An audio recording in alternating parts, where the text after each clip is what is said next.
Our next speaker is a businesswoman who was just doing her own life and going along like the rest of us, and was invited to go to a United Nations event. And after attending that, she realized that, these events are not just about some, business. They're about some real big business of money, power, politics, and establishing a world government dictatorship. And the more she attended on these events, the more she became enraged that what the super rich of the world are trying to do. I'm talking about kings and queens and presidents and prime ministers. And she dedicated her life to finding out what's going on at the international level and reporting to American people and the people of the world, really, what's really happening so that we can take action and to stop that and restore our freedoms. Please help me give the warm-handed welcome to a fireball of a lady, Joan Vion.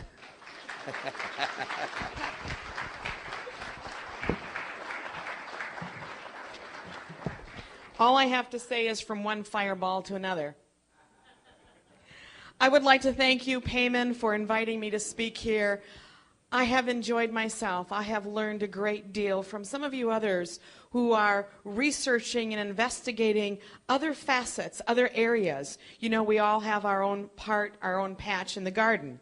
Now, the one thing I did understand and I did recognize is that Payman opened the conversation, the conference, with a woman, and he's closing with a woman. Isn't that great? And I want you to know that if this was a United Nations conference, all of the lesbians and the liberal left radical feminists would be ragging because there's only 2 female speakers given all the male speakers. I don't feel that way. I love men. It's okay? It's okay. I am Italian descent. Okay? It's all right? I love men. So, I'm glad us ladies are in the minority. And I'm glad to see you men, because every time I go to a global meeting, there's a couple of us who meet from all over the world, and we're saying, where are the men? So, men, I'm glad to see you. Thank you.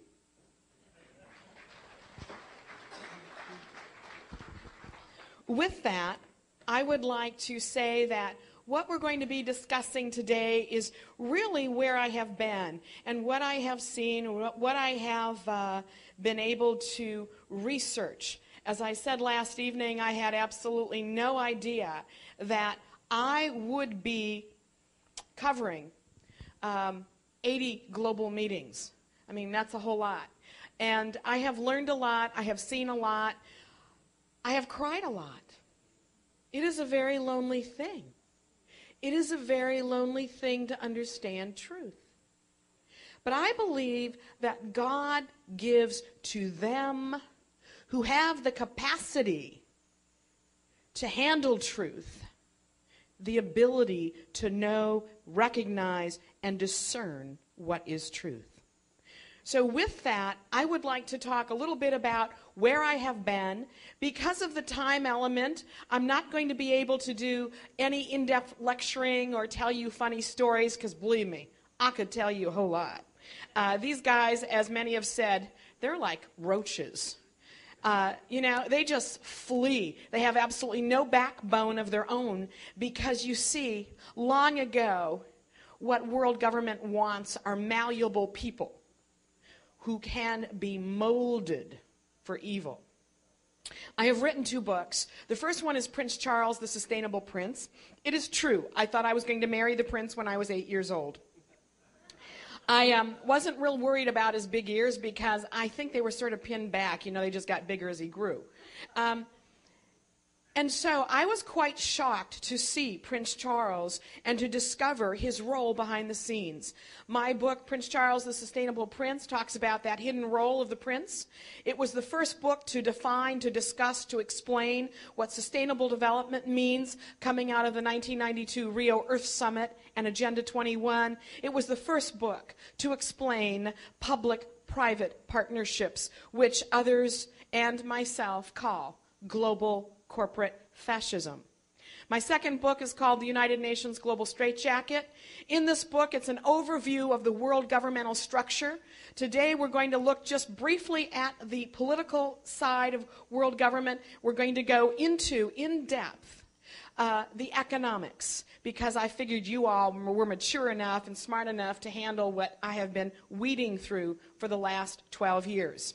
I also talk again in more depth about public-private partnership and Bill Clinton's reinventing government, because that's what it is, a sale of all government assets. And then, of course, the economic, the legal, and the philosophy of what we all know. I have titled this speech, Understanding the Power Structure and Players of World Government in the 21st Century.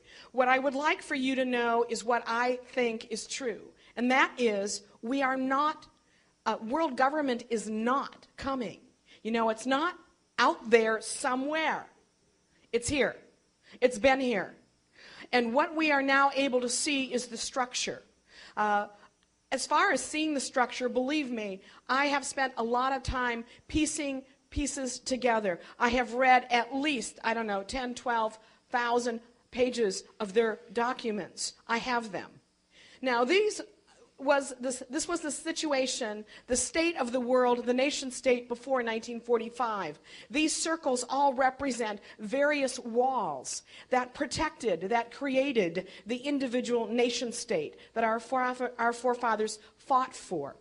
And over a period of time, the various barriers came down. The economic barriers came down in 1944 with the birth of the International Monetary Fund and the World Bank. A little bit later on, we're going to talk about the 1980 Monetary Deregulation Act. The political barriers came down with the creation of the United Nations in 1945. So every time they took a barrier down, they created an international structure.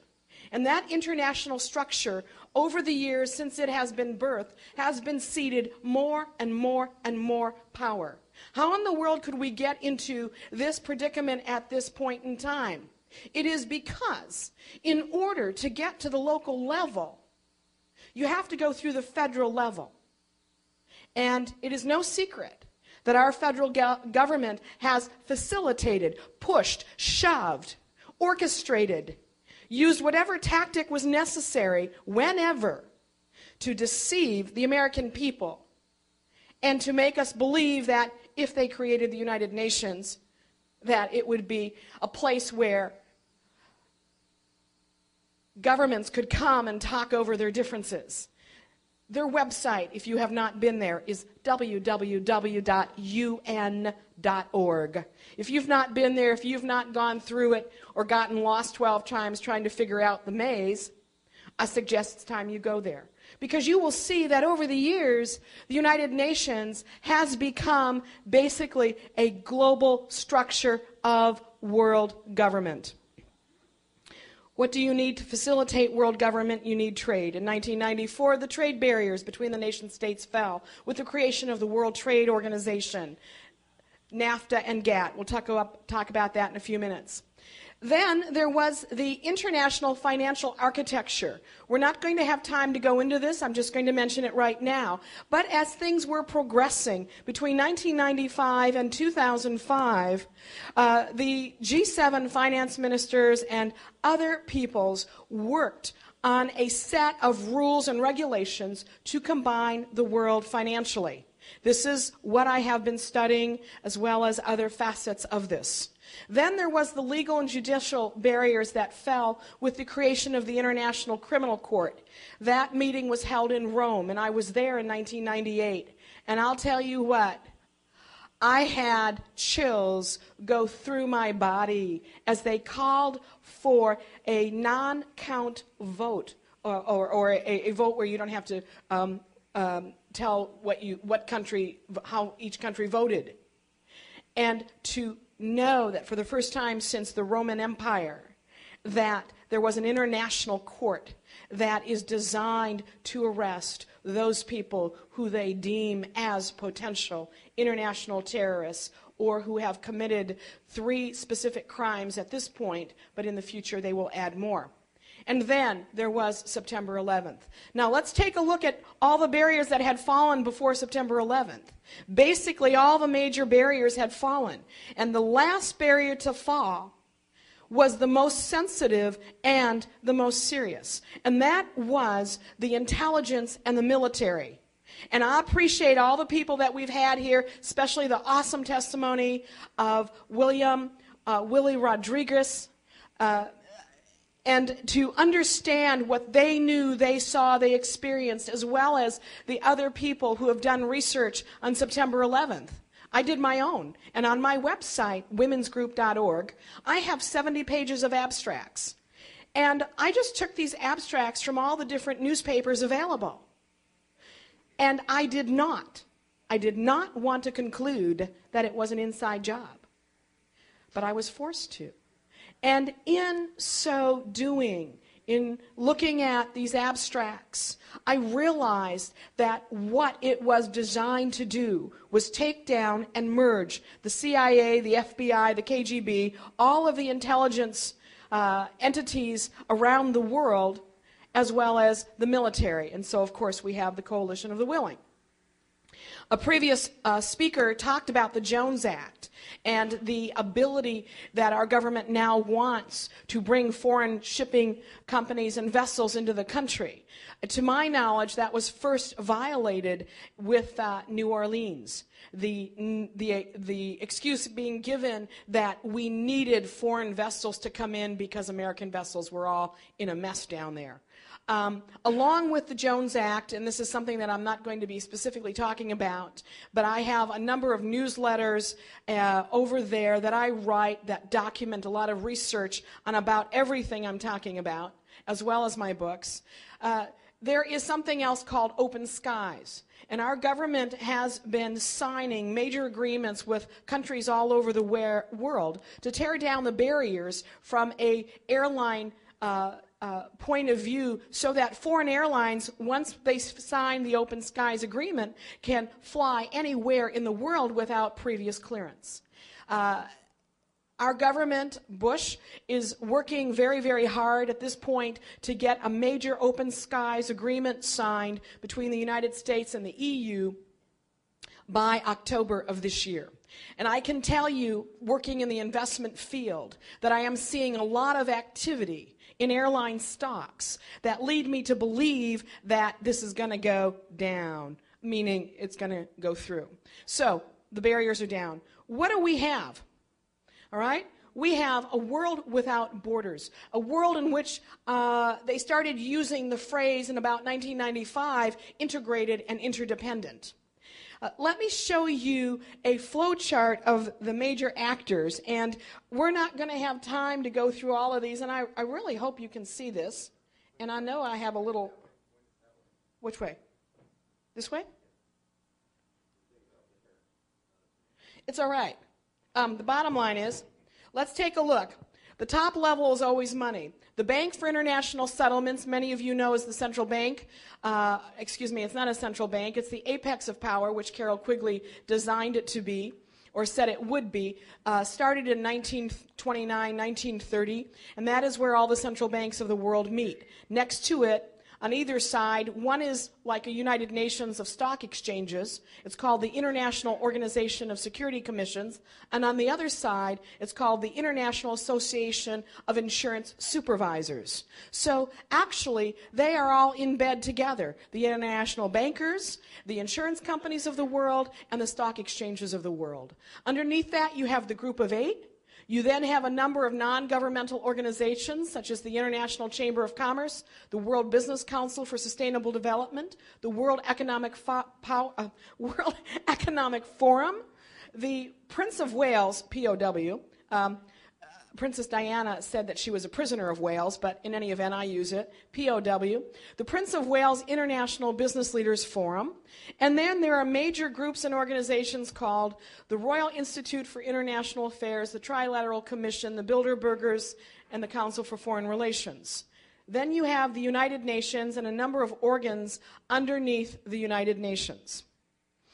So, what we are going to do is only talk very briefly about the United Nations and the Group of Eight and the World Trade Organization. Many of you are very familiar with the United Nations. You know, when Aldrich Hiss, who was a Soviet spy, is the first Secretary General and the organizing Secretary General of this organization, that sort of shows us really the true nature of the United Nations. It's based on the Russian Constitution. You all know the difference between the U.S. Constitution and the UN Charter. The difference is, under our constitutions, our right comes from God. Our liberties, our freedoms cannot be taken away. They cannot be numbered. And we can say what we want, freedom of speech, without being threatened with a change of behavior or a loss of our citizenship. Not so under the United Nations Charter.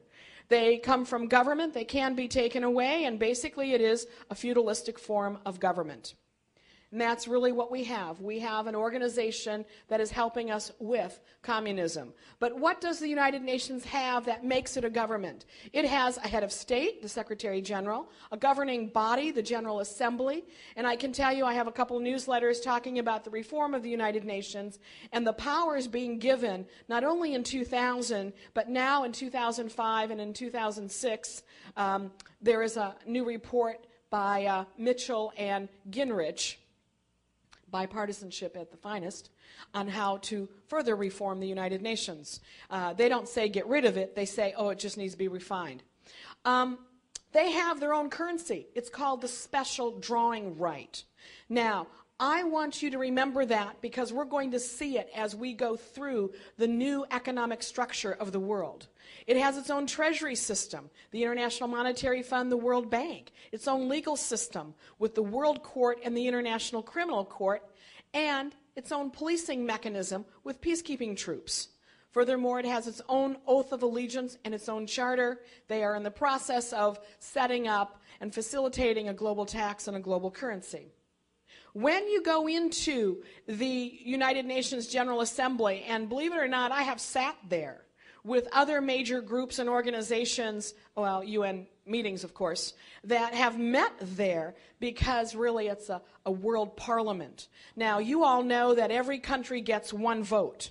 So whether or not you have 50 million people or 5,000 people, you have the same vote. It's not on population or size. So America is equal to Andorra or Cuba or Guyana. However, that's not really very true. The Commonwealth, the British Commonwealth, is allowed to operate inside the United Nations. And I stumbled upon this, and I have a newsletter about the power of the British Commonwealth, because I almost flipped out when I saw what is really happening at the United Nations level. Did you know that the Commonwealth has 54 countries, and they are allowed to operate not only inside the United Nations, but outside through the Commonwealth, which is headed up by none other than the British royal family. Now, here is that same chart of actors that I showed you earlier. Let's take a look at those numbers. So when we talk about the Bank for International Settlements, there are 38 members of the Commonwealth that are also members of the Bank for International Settlements that are also members of the United Nations. What does that mean? It means that at the Bank for International Settlements, the Commonwealth has the potential. I say the potential. I can't prove it. I don't have time to prove it. Of 38 votes versus America's 1 vote. At the Group of 8, they have 2 votes. Canada and Britain, they have 2 votes to our 1 vote. At the United Nations, they have 54 potential votes to our 1 vote. The IMF, 45. The WTO, 46. The World Bank, 44. What am I saying? Is this not brilliant? the Brits did it again. Good old Andrew Jackson did rout them out of New Orleans. But they came in a different way by creating an international level. Now, let's take a look at the two down at the bottom. They are looking to expand the group of 8 right now to 20, which would include some of the developing countries of the world. Well, if they do that, then there will be 5 votes for the British Commonwealth. And within our own free trade zone, we will be outvoted 13-1. Great number, huh? We all know that long before the barriers between the nation states fell, that there were powerful and evil men planning to control the monetary system of the world. And we've had many people talk this weekend about the central banking system. As you know, it came from Sweden, 1688. The Brits thought it was terrific. They started theirs in 1694, the Bank of France in 1803. And the latest, can you imagine, was the Bank of Iraq. My goodness. What you do is take over every country doesn't have a central bank. So, with that, the Bank of England in England, it was started by William Patterson, and I got this from the Bank of England museum, and it was interesting because it said just this. The Bank of England was birthed in 1694 when William Patterson proposed raising 1.2 million British pounds to be lent to the government on the condition that its subscribers were incorporated as a stock company. Now, there is a video that Edward Wessex put out, who is the Queen's youngest son, Prince Edward, and it's part of his Crown and Country series number 3. And here he is trying to explain, having never had to worry about what money really is, about what money is by taking some pounds from an ATM machine. So I just thought it was pretty interesting, so I'm sharing it with you because he's telling us that what William Patterson proposed to do was set up this bank that would be a bank for perpetual interest. And then he has no dithers to explain that his forefather, King William II, was the largest investor with 10,000 pounds. Now, that was a tremendous amount of money. You know, when I started understanding the global economics, I thought, I bet you the British are part of the central banking system of the world. But I didn't have any way to really prove it until I saw this video. Here is the actual document. God bless you, Prince Edward. I appreciate it. And there it is, the sum of 10,000 pounds. So, we went from, as you know, from gold to notes, to paper. As you know, every central bank has their own paper, and we have ours, the Federal Reserve. And I'm just going to breeze through this. You all know how it started by treachery and treason in 1913. But what I have seen in the last several years, during the 90s, you may not know that many of the major central banks around the world, the Bank of England, the Bank of Japan, the Bank of France, they all harmonized the rules and the regulations and the freedoms that they have to conform to the U.S. Federal Reserve. In other words, all the central banks have been harmonizing their powers so that they all can set interest rates independent of government. They can intervene in foreign exchange markets, and they can, as you know, set inflation and monetary targets. The Bank for International Settlements, as I mentioned earlier, Carol Quigley said it was to be the apex of financial capitalism. Here it is. Just take a look at that. All the banks, all the countries of the world have a central bank. There is no monetary freedom anywhere unless we go to Iran right now. So who rules the world? These are the men who rule the world. This is a picture before, of course, Alan Greenspan retired. This is a picture of these wonderful people. And you can all pick Alan Greenspan out, but these are the central bank ministers. They meet with the G7 finance ministers. This started as a result of the Asian crises. Before that, the central bank ministers were not part of the G8 process or in meeting with the central bank ministers, with the G7 finance ministers. So now they meet in tandem. Oh, yes. Notice their tie. They all have the same color tie. It's all the same tie. Isn't this cute? It is engraved with the euro, the yen, the dollar, and the gold sign. Doesn't that warm your heart? The Group of Eight. Who are the Group of Eight? Many people do not know that the Group of Eight come out of the United Nations. They are the top 8 industrialized countries of the world. The United States, Canada, Germany, Japan, Italy, France, Great Britain, and Russia was the last to be invited to join. For the first time this year, the Group of 8 meeting will be in St. Petersburg, Russia. The U.S. has said at this moment that they are thinking of boycotting. I'm not going because I'm not going alone, that's for sure. But when did the Group of 8 start? They started when Nixon took the dollar off the gold standard. He closed the gold window August 15th, 1971. So what is the purpose of the Group of 8? They were birthed out of chaos. They became the designers of world government. Since 1975, they have facilitated the process of globalization, which is tearing down the barriers between the nation states. They have acted as a global board of directors. They initially got together because of economic reasons, but now they handle all, whether it is political, whether it's transportation, whether it is health, whether it is Social Security, retirement, whatever. They're into everything. So what do you see here?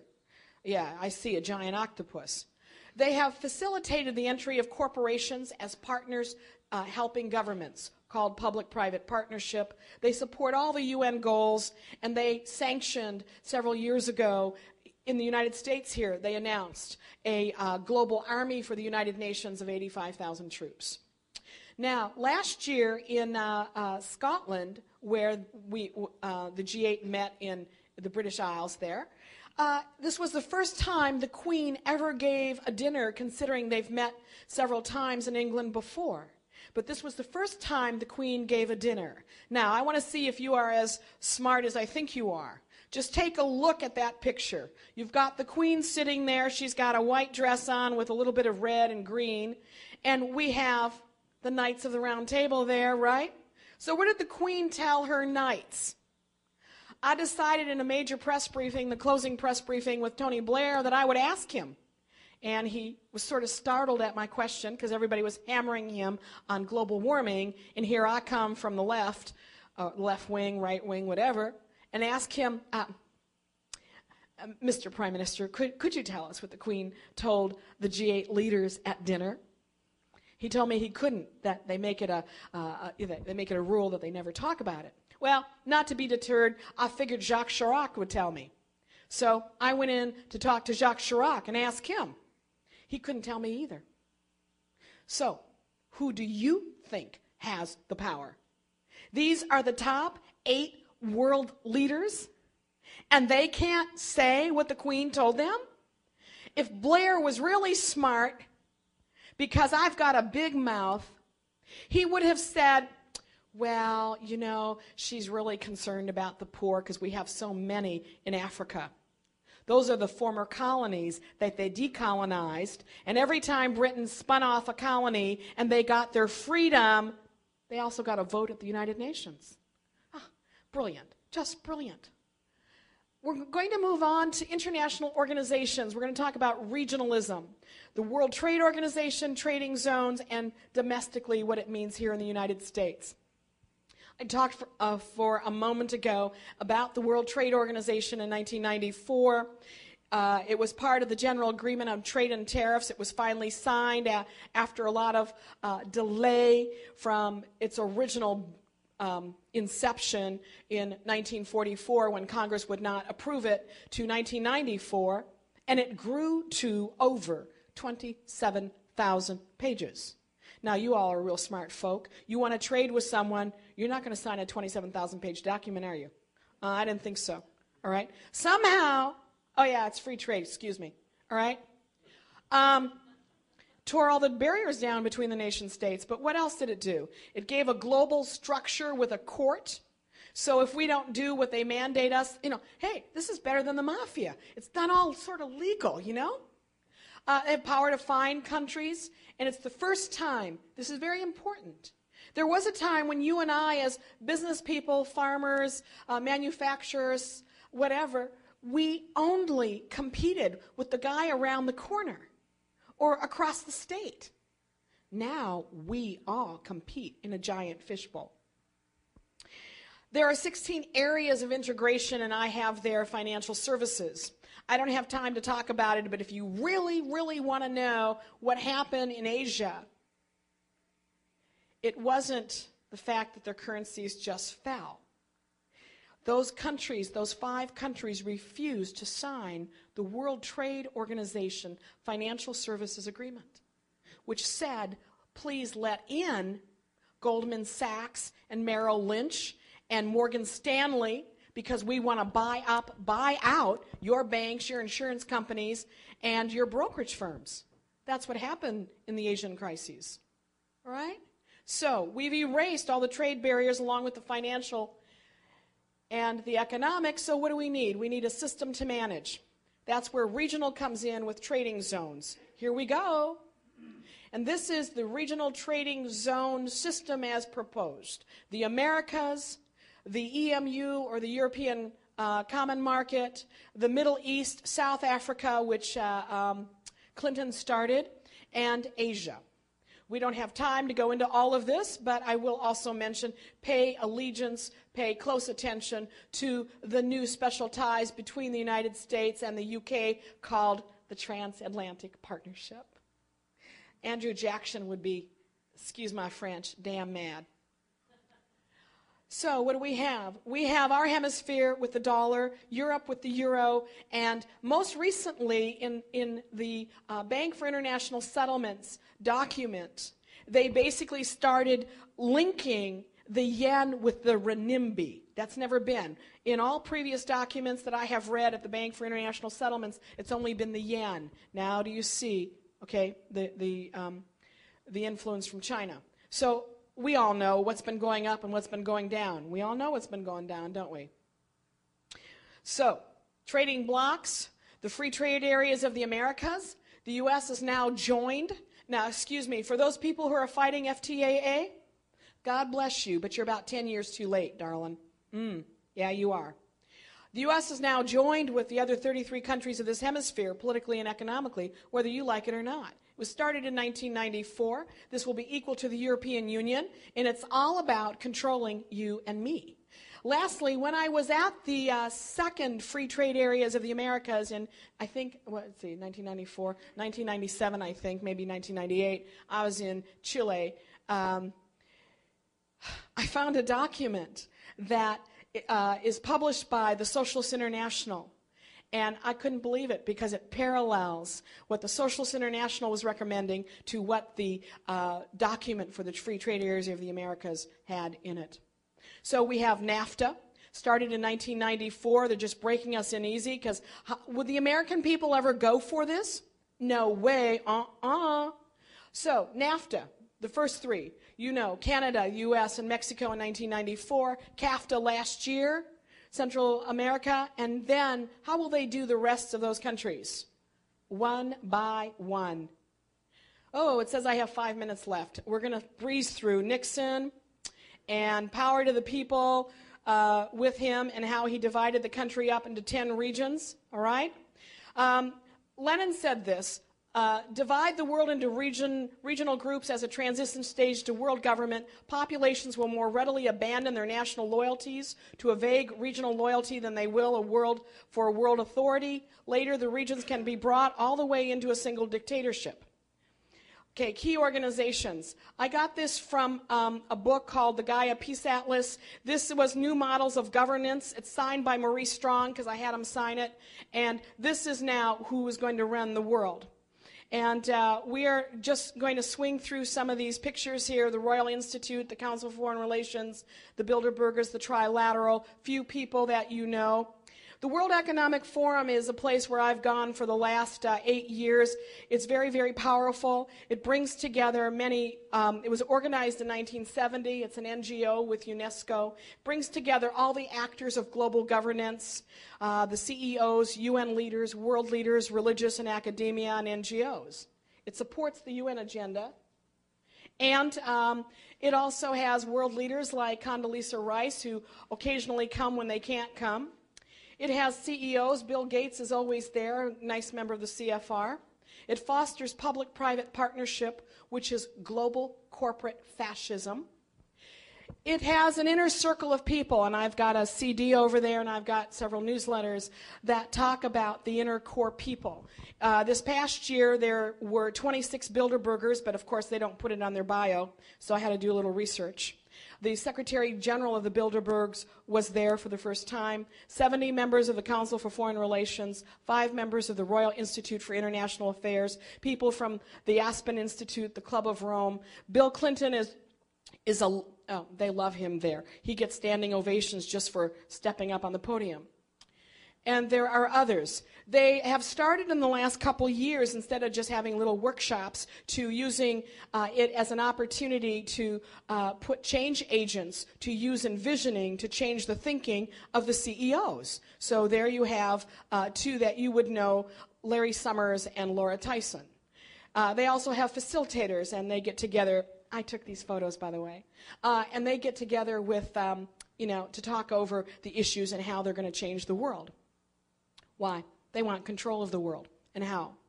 They're going to put new structures in place and new rules of the road. First, destroy the value of money, adopt an economic philosophy, create a market-led world, and erase nation-specific laws. How do you destroy the value of money? We all know what Nixon did and how now it's just fiat money.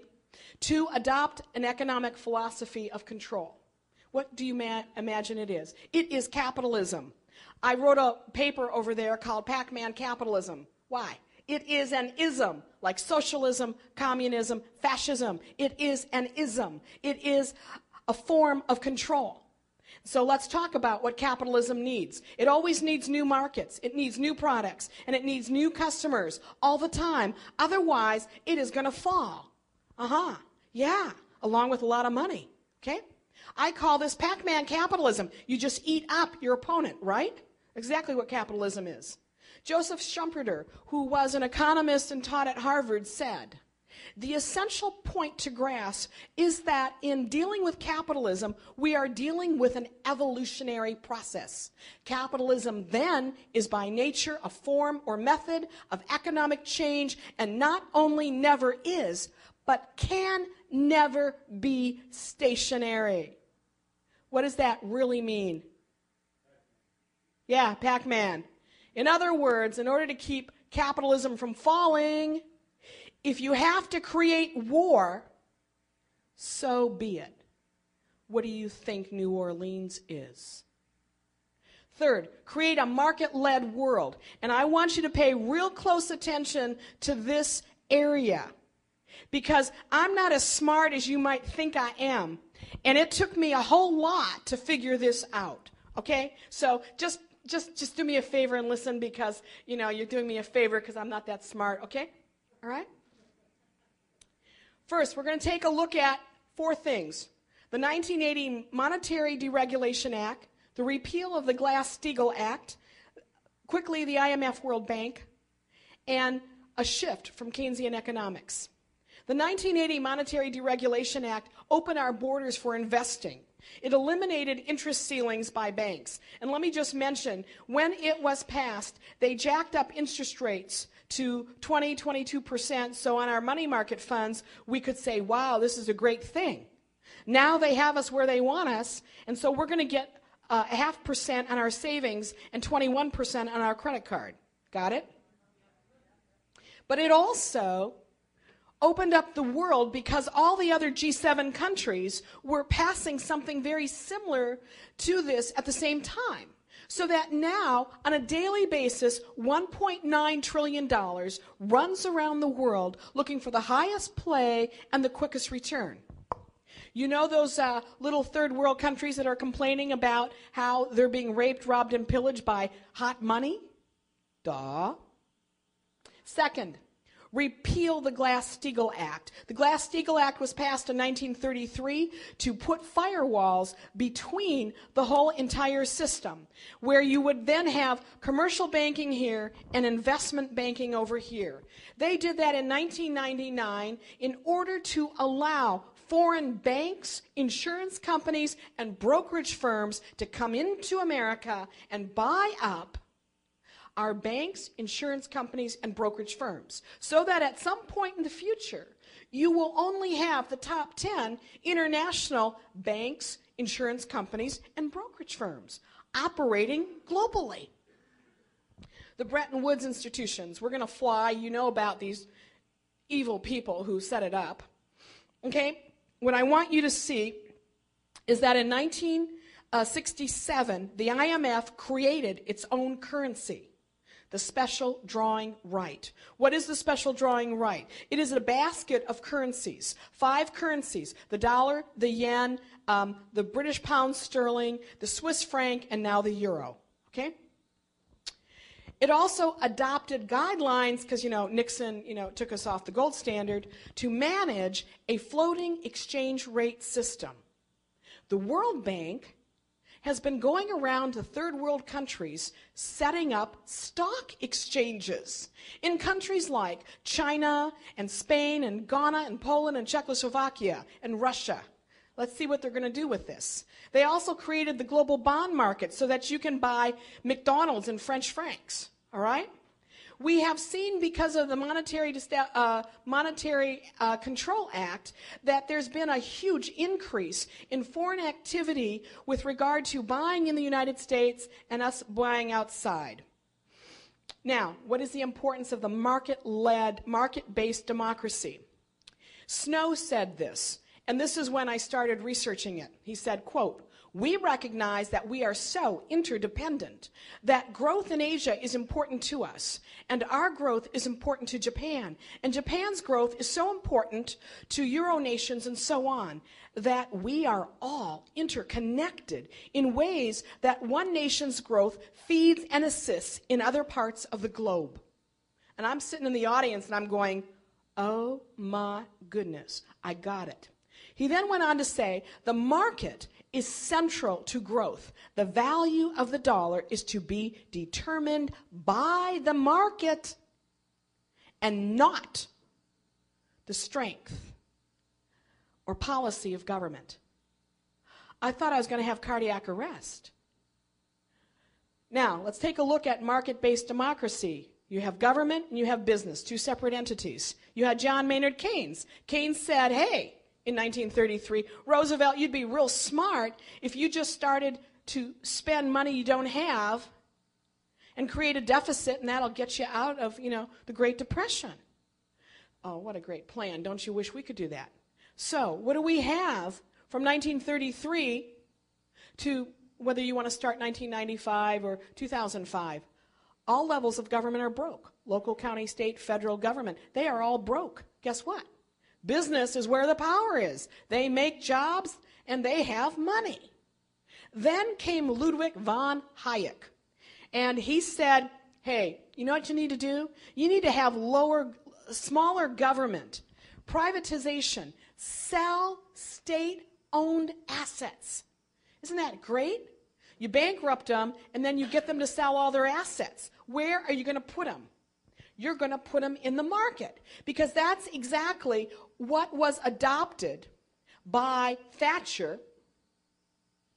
And then Reagan said, what a great idea. Thank you, Ronald Reagan. Get government off our backs. That's right. Where did it go? It went into the stock market. What is the stock market? Here is the market. Andrew Jackson, don't I wish? Andrew Crockett from the Bank for International Settlements said, advances in information technology, in other words, the computer, has created the transformation from government-controlled financial system to a market-led global financial system. He said that in 2002. So yours truly is busy piecing together all these little pieces. Here's the puzzle piece. The market has stocks. If it's a foreign stock, it's a ADR, bonds, corporate bonds, treasuries, mortgages, auto loans, credit card paper, I'm coming, mutual funds, derivatives, commodities, futures, and the currency from all countries. It's going where? In the market. The new world order is that the market will determine everything. It's all going in there. The kitchen sink. How do you transfer wealth? You skim off the top. How are you going to do that? You have market adjustments. And guess what? It's all facilitated by the central bank. So, he who owns the most shares wins. Now, let's talk about a global stock exchange. I did that in my book, United Nations Global Straitjacket. In the last 10 years, guess what? All the various foreign stock exchanges have gone public. They are listed on their stock exchange. So, we not only have currencies, but now we have the stock exchanges of the world going public. And there has been a consolidation. The Nordic exchange now has only, took all the Nordic countries, they have one exchange. The Euronext is for the European Union. There's just one exchange.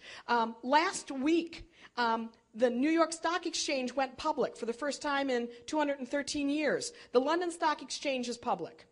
And so we have this little interview with John Thain here, and he says U.S. exchanges, which are following their European rivals to become publicly traded companies, have said that they are interested in transatlantic alliances. The New York Stock Exchange expects to be involved in takeovers, including in Europe, and after completing its transformation into a public company. All right? This is the global stock exchange. It's going to be, like I said, Pac-Man capitalism. There are many things that the stock exchange needs that has been set in place. I'm going to swing through these. But what does it need to facilitate commerce? It needs a global currency. Interestingly enough, between 1999 and 2001, 97% of all debt is in 5 currencies. This is a picture I took of former Federal Reserve Chairman Paul Volcker and Gerald Corrigan at a meeting in which I asked Paul Volcker what he saw for the future, if he saw what he saw. And he said, well, for the long term, but it's a long way off, if we're going to be successful in a globalized world, we should have an international currency. I said, like the SDR. He said, no, it would be more than that. That was in 2004. In 2005, the Bank for International Settlement said, we got problems, we have all these economic imbalances, and perhaps we need an international currency, or perhaps moving to regional trading blocks, such as the dollar, the euro, the renminbi. I asked the managing director last year if he could talk about the move to an international currency or a regional currency. He said, the question you ask is not an easy one about regional currencies, but I think it's a long-term consideration. Just in this past January, the chief economist who I interview all the time talked about the fact that we've got problems, we have all these global imbalances, and maybe we need either a gold standard or a single international currency or regional currency trading blocks. I think the answer will be we are going to go back to the special drawing. We're going to go to the special drawing right because the UN is on it. The Bank for International Settlements just changed a year ago to the Bank for International Settlements to the special drawing right. So we have the UN, the IMF, and now the Bank for International Settlements on the special drawing rights. That we have them now telling us that there's terrible global economic imbalances, and the only answer is a regional currency, international currency, which will be, in my opinion, a special drawing right. Okay, bottom line. How do we handle this? It's been difficult, and it is difficult. And I want to read to you what Isaiah says. Behold, the nations are as a drop of a bucket, and are counted as small dust. Have you not known? It is he that sits on the circle of the earth. Have you not known? Have you not heard that the everlasting God, the Lord, the creator of the ends of the earth, does not faint, neither is weary. He gives power to the faint, and to those who have no strength, he increases it. Even the youths will faint and be weary. But those who wait upon the Lord shall renew their strength. They shall mount up with wings as eagles. They shall run and not be weary. They shall walk and not faint. What do I say to you as we take a look at what is happening in our world today? I don't have any other answer but to tell you that this is the answer. This is the answer. For those of you who do not have a strong level of faith, you can get, for no cost, my gift to you, a New Testament and a CD of a wonderful set of instructions for you to increase your faith. It is God who not only has made my way straight, who has not only allowed me to go where I have gone, who's lifted me up to the highest levels, just as he's lifted each one of you whose testimonies I have heard today. But you see, he would not have given it to us had we not been able to be faithful. And so it's not only a matter of not giving up. It is a matter of trusting when we are afraid. It is a matter of trusting when we're not sure. It is a matter of faith. God bless you.